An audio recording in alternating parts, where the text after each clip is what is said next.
going down, everybody? This is the Crazy Music Geek, and today I'm going to be showing you an updated list of my Elvis vinyl collection. Now, I posted a video about a year ago or so, just kind of showcasing my whole entire record collection. I don't know if I'm ever going to do that again, because I have gotten so many records since then that it's just impossible to kind of keep up. So probably what I'll do from now on, when I buy new records, I'll build up a good enough arsenal and then just show them in a video. But now I'm going to be showcasing my Elvis records again. Gotten a lot of stuff in, some really important stuff in, and yeah. So I'm going to start out with the 45s. I only have two 45s from Elvis. I'm primarily an LP collector, but if I do find some 45s, I'll try to get them, but I haven't gotten many. First off, if this was an original, this would be worth a lot of money, but this is not. This is a reissue from the 70s. It's a son of I Forgot to Remember to Forget and Mystery Train. I really wish this was the original, but I am glad to have kind of some copy of it. I do plan to get Sun originals someday. I'll just need to have a lot of money. So yeah, there's that. And then the only other one I have is a reproduction of Heartbreak Hotel, backed with I Was the One. And this is on red vinyl. I actually got this in Memphis when I went down to go to Graceland. I actually got this. So yeah. I also had a couple of Johnny Cash albums I bought from that trip too. So, yeah. Alright, now onto the albums. And this first one is probably, of all of my Elvis albums, probably the most prized possession I have. Original pressing of Elvis Presley's debut. And this is the version that has the public domain on Just Because. So yeah, this was really neat. I actually won this on eBay on the 1st of January of 2021. I got it on his birthday, and I was just so thrilled. One of the greatest albums of all time, as far as I can care. One of the greatest albums of all time. Really happy to have an OG press. It's got a couple of dings in the album cover, like you can see kind of right there. But the album plays very well. I was kind of amazed at the quality of this. Like, you listen to your CD and you listen to like a newer version. Sure, it sounds good. This sounds great in the original form if you have a very clean copy. I mean, mine's not the cleanest, but you could still hear all the definition in it. And so before I had that version, I had this Friday Music Blue LP. It's got a gatefold in it. And this is also, if you can't afford the original, which I don't blame you, this is a good reissue to pick up for the debut. I don't know how much they run for now. I think they run for maybe about $30, which is pretty typical for the Friday Music Elvis stuff. But that one is definitely worth it. I do not have anything of his second album, unfortunately, but I do have an original press of Loving You. Unfortunately, the cover has seen some better days. Some scotch tape right there, but it does play pretty well. There's some chunks taken out of the spine. Yeah, this is just a stand-in copy, so if I ever find an upgrade, I'll upgrade that. And then this original pressing of Golden Records. I used to have a 62 press that I thought was the original, but alas, it was not. I ended up selling it.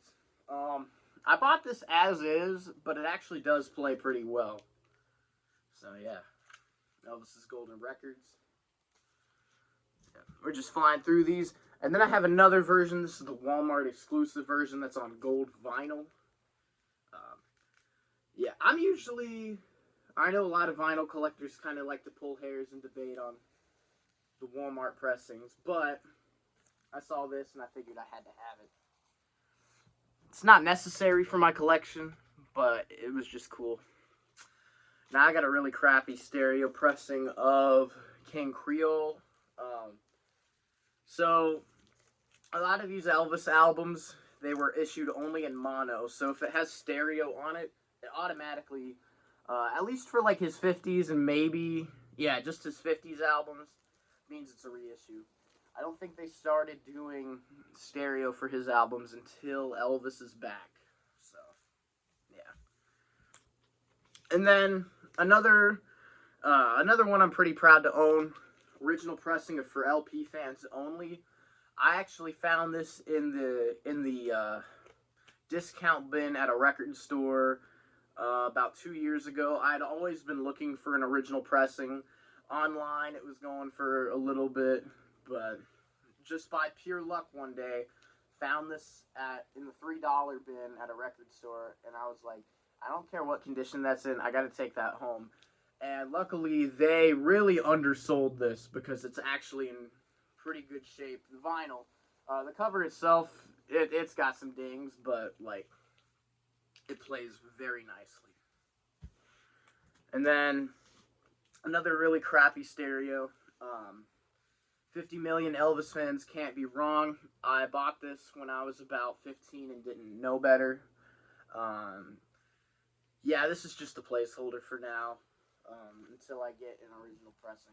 That's what a lot of these are, I feel. Or maybe not a lot of them, but maybe about half. Then I got a Blue Hawaii, so we're skipping some albums. Original pressing. This is in living stereo. But yeah. I do have another cover of this, because you can see it's been taped on.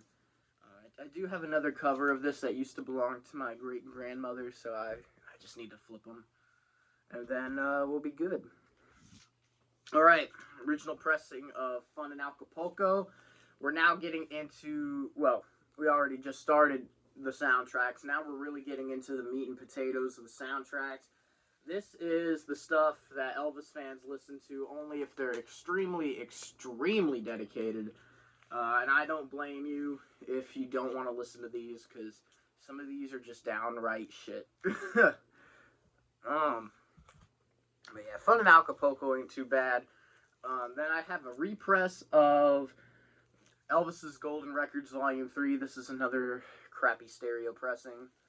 Need to find an original pressing here soon. Replace that. I bought this when I was like 17 and didn't know better. Alright, another meat and potatoes, 64 release, Elvis is Roustabout. I think this was according to Wikipedia, this was the first album he made after the Beatles came to America. This is an original pressing, it looks to be.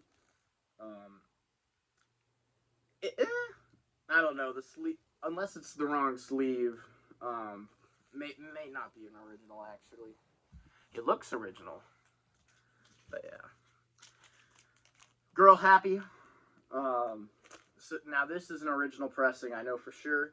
My great grandma used to have a copy of this. It was beaten to death though. But so I eventually ended up replacing that with this. This also still has the shrink wrap on it, which is really cool. So yeah. Elvis for Everyone. This is I believe this is an original pressing. Let me pull it. Yeah. Yep, original pressing. And I think this was used for some kind of radio.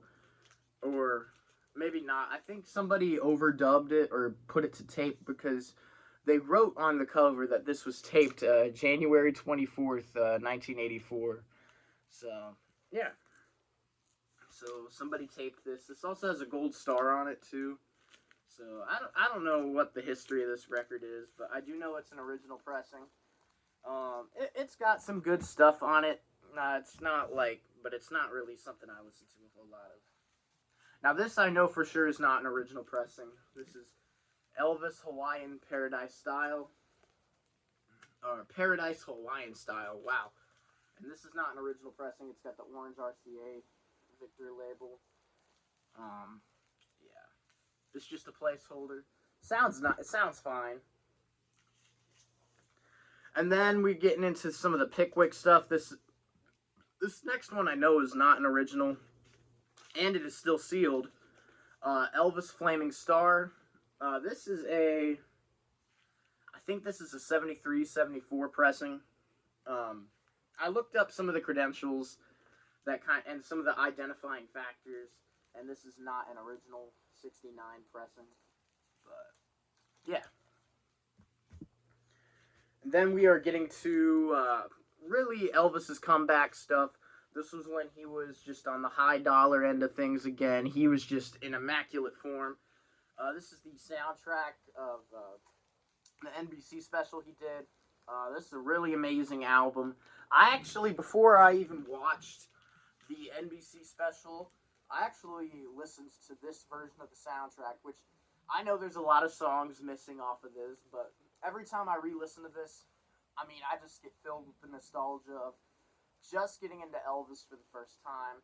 Or maybe not the first time, but really the first time I really, really dug deep.